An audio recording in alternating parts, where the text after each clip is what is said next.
ആര്യ, അച്ഛൻ, വേഗം വാ. ഹാളിൽ നിന്നും സാവിത്രിയുടെ നിലവിളി കേൾക്കുന്നുണ്ട്. ആര്യയും തനുവും റൂമിൽ നിന്ന് പുറത്തേക്കോടി.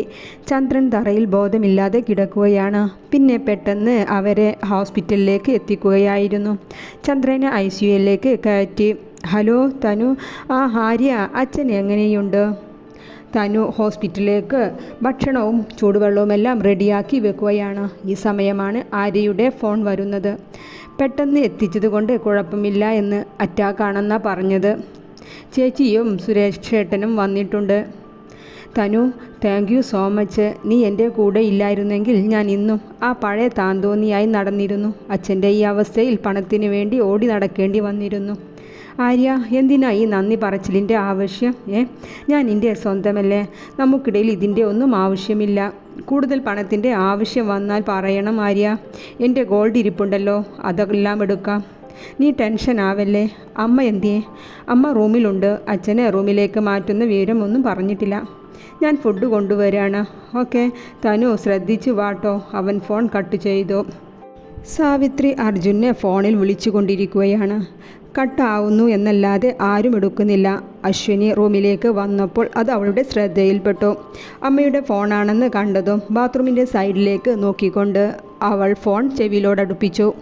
ഹലോ മോനെ, അച്ഛൻ ഹാർട്ട് അറ്റാക്ക് ആയിട്ടുണ്ട്, ഹോസ്പിറ്റലിലാണ്. ഫോൺ എടുത്തതും സാവിത്രി ഒറ്റ ശ്വാസത്തിൽ കാര്യം പറഞ്ഞു. അശ്വിനി ഫോൺ നീട്ടിപ്പിടിച്ചു. ഹലോ ഹലോ, കേൾക്കുന്നില്ലല്ലോ. ഹലോ, അവൾ പറഞ്ഞുകൊണ്ട് ഫോൺ കട്ട് ചെയ്തു. അർജുൻ ഡോക്ടറല്ലേ, അവനെ വിളിച്ചിട്ട്. അവൾ പിറുപിറുത്തുകൊണ്ട് കോൾ ഹിസ്റ്ററി ഡിലീറ്റ് ചെയ്തു കളഞ്ഞു. ഐ ആം റെഡി ഡിയർ, അർജുനെ പുണർന്നുകൊണ്ട് അവൾ പറഞ്ഞു. ഇരുവരും ട്രിപ്പിന് ഇറങ്ങിയതാണ്. അർജുൻ, നമ്മൾ തിരിച്ചു വരുവോളം ഫോൺ യൂസ് ചെയ്യുന്നില്ല. വാട്ട്? അർജുൻ, എനിക്ക് നിന്നെ എൻ്റേത് മാത്രമായി, ആരുടെ ശല്യമില്ലാതെ, ബിസിനസ് സ്ട്രെസ് ഇല്ലാതെ നമ്മൾ തിരിച്ചു വരുവോളം സ്വന്തമായി വേണം. ഞാനും ഫോൺ യൂസ് ചെയ്യില്ല അർജുൻ. എന്തേ അർജുൻ, നിനക്ക് എന്നേക്കാൾ വലുതാണോ ഈ ഫോൺ? No sweet heart. എന്നാൽ ഫോൺ താ, എൻ്റെ കയ്യിൽ വെക്കാം. അവൾ അവൻ്റെ ഫോൺ വാങ്ങി ബാഗിലേക്ക് വെച്ചു. ഇരുവരും യാത്ര തുടങ്ങി. മോളെ ആരതി, അർജുനെ വിളിച്ചിട്ട് കിട്ടുന്നില്ല. അച്ഛൻ്റെ ഈ അവസ്ഥ എങ്ങനെ അവനെ അറിയിക്കും? സാവിത്രി അസ്വസ്ഥതയോടെ പറഞ്ഞുകൊണ്ടിരിക്കുകയാണ്. ആരതി അവരെ സമാധാനിപ്പിച്ചുകൊണ്ടും. ആര്യ സോഫയിലിരുന്ന് ആലോചനയിലാണ്. അതുകൊണ്ട് കണ്ടാണ് തൻവി റൂമിലേക്ക് കയറി വന്നത്. എന്താ ആര്യ, എന്തേ വല്ലാതെ? ഒന്ന് ഫ്രഷായി വാ. ഇന്നലെ മുഴുവൻ ഹോസ്പിറ്റലിലല്ലായിരുന്നില്ലേ? ഒന്ന് ഉറങ്ങി എഴുന്നേറ്റ് പോകാം ഇനി ഹോസ്പിറ്റലിലേക്ക്. അപ്പോഴേക്കും ഞാൻ രാത്രിയിലേക്കുള്ള ഭക്ഷണം റെഡിയാക്കാം. എന്തേ ആര്യ, എന്തുണ്ടെങ്കിലും എന്നോട് പറയേ. അവൾ അവൻ്റെ അടുത്തേക്കിരുന്നു. 5 ലക്ഷം രൂപയുടെ കുറവുണ്ട്. ബൈപ്പാസ് ചെയ്യാൻ പറയുന്നുണ്ട്, എത്രയും പെട്ടെന്ന്. ഞാൻ ആദ്യമേ പറഞ്ഞതല്ലേ ആര്യ, എൻ്റെ സ്വർണം എടുക്കാമെന്ന്. പിന്നെയും എന്തിനാ നീ ചിന്തിച്ചിരിക്കുന്നത്? വേഗം റെഡിയായി വാ ആര്യ. അതൊന്നും വേണ്ട, എൻ്റെ ഫ്രണ്ടിൻ്റെ അച്ഛനോട് ചോദിക്കാം. നോക്ക് ആര്യ, നമ്മുടെ കയ്യിലില്ലെങ്കിലല്ലേ കടം വാങ്ങാണ്ട ആവശ്യം. ഇപ്പോൾ സ്വർണമായിട്ട് നമ്മുടെ കയ്യിലില്ലേ? നീ വേറെ ഒന്നും ചിന്തിക്കണ്ട. ഞാൻ രാത്രി നേരത്തെ ഫുഡിനുള്ളത് റെഡിയാക്കട്ടെ. തനു പറഞ്ഞു എഴുന്നേൽക്കാൻ നിന്നതും ആര്യ അവളെ പിടിച്ച് അവിടെ തന്നെ ഇരുത്തി. തനു, ഞാൻ എത്രയും വേഗം എൻ്റെ പണം കൊണ്ട് നിനക്ക് കൊടുത്ത സ്വർണമെല്ലാം വാങ്ങിത്തരണ്ട്. തനു ഒരു പുഞ്ചിരിയോടെ തലയാട്ടി കാണിച്ചു. എന്തിനാ ആര്യ നമുക്കിടയിൽ ഈ കണക്ക് പറച്ചിൽ? നല്ല മോനായിരിക്കെ, ഞാൻ ഒരു എനർജി തരട്ടെ ആര്യ, തനു പറഞ്ഞുകൊണ്ട് അവൻ്റെ ചുണ്ടിനോടൊന്ന് മുത്തി. തനു, ആര്യ വിളിച്ചതും തനു അവൻക്ക് മുഖം കൊടുക്കാതെ വേഗം അടുക്കളയിലേക്ക് നടന്നു. ആര്യ പുഞ്ചിരിയോടെ അവളുടെ പോക്ക് നോക്കിയിരുന്നു. സാവിത്രി അർജുനെ വിളിച്ചു കൊണ്ടിരിക്കുന്നുണ്ട്. 2 ദിവസം കഴിഞ്ഞു ചന്ദ്രൻ ഹോസ്പിറ്റലായിട്ട്. ഇപ്പോൾ റൂമിലേക്ക് കൊണ്ടുവന്നിട്ടുണ്ട്. അർജുൻ ട്രിപ്പ് കഴിഞ്ഞ് വീട്ടിലെത്തിയതേ ഉള്ളൂ. വീട്ടിലെത്തിയ ശേഷമേ അശ്വിനി അർജുന് ഫോൺ തിരിച്ചു നൽകിയത്.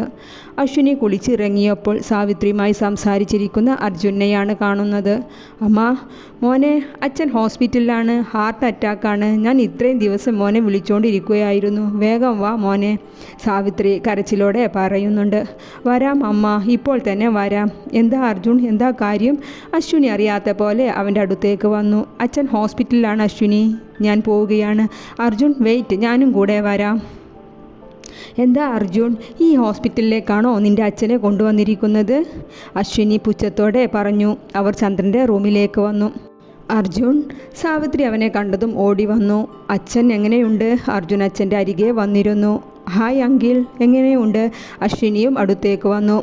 തനു വേഗം ആര്യയുടെ അടുത്തേക്ക് നിന്നു. എന്താ ആര്യ, അച്ഛനെ നീ ഈ ഹോസ്പിറ്റലിലേക്കാണോ കൊണ്ടുവന്നത്? നിനക്ക് ഇത്രയും കോമൺ സെൻസ് ഇല്ലേ? അശ്വിനിയും ചോദിച്ചു. ഈ ലോ ക്ലാസ് ഹോസ്പിറ്റലിലേക്കാണോ അച്ഛനെ കൊണ്ടുവന്നതെന്ന്. തനു ആര്യയുടെ കൈ മുറുകെ പിടിച്ചു നിന്നു. അവൻ്റെ കൂടെ ഞാനുണ്ട് എന്ന പോലെ. ആര്യ മറുപടി ഒന്നും പറഞ്ഞില്ല. എന്താ മോനെ, എന്തിനാ എൻ്റെ പുറത്തേക്ക് വിളിച്ചത്? അത് അമ്മ, അശ്വിനി സ്പെഷ്യൽ ഹെയർ സർജൻക്ക് ബുക്ക് ചെയ്തിട്ടുണ്ട്. അവരുടെ സ്വന്തം ഹോസ്പിറ്റലാണ്. അച്ഛനെ നമുക്ക് അവിടേക്ക് ഷിഫ്റ്റ് ചെയ്താലോ? ശരിയാണ്. എന്നാലും അച്ഛനോടൊന്ന് ചോദിച്ചു നോക്ക്.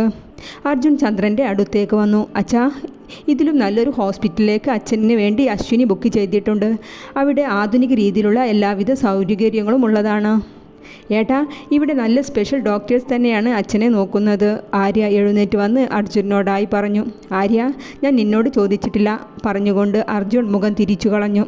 വേണ്ട അർജുൻ, എനിക്ക് ഇവിടെ തന്നെ നല്ലത്. എന്തൊക്കെയാ നിങ്ങൾ ഈ പറയുന്നത്? നിങ്ങൾക്ക് ഞങ്ങളെക്കുറിച്ചും ചിന്തിച്ചുകൂടെ? ഏറ്റവും നല്ല ചികിത്സ കിട്ടുന്നിടത്ത് പോയാലല്ലേ പെട്ടെന്ന് ഭേദമാകൂ. സാവിത്രി കണ്ണീരിയോടെ പറയുന്നുണ്ട്. സാവിത്രി, നീ ഇങ്ങനെ കരയാതെ എന്തിനാ? അർജുൻ, നിൻ്റെ തീരുമാനം പോലെ ചെയ്യ്.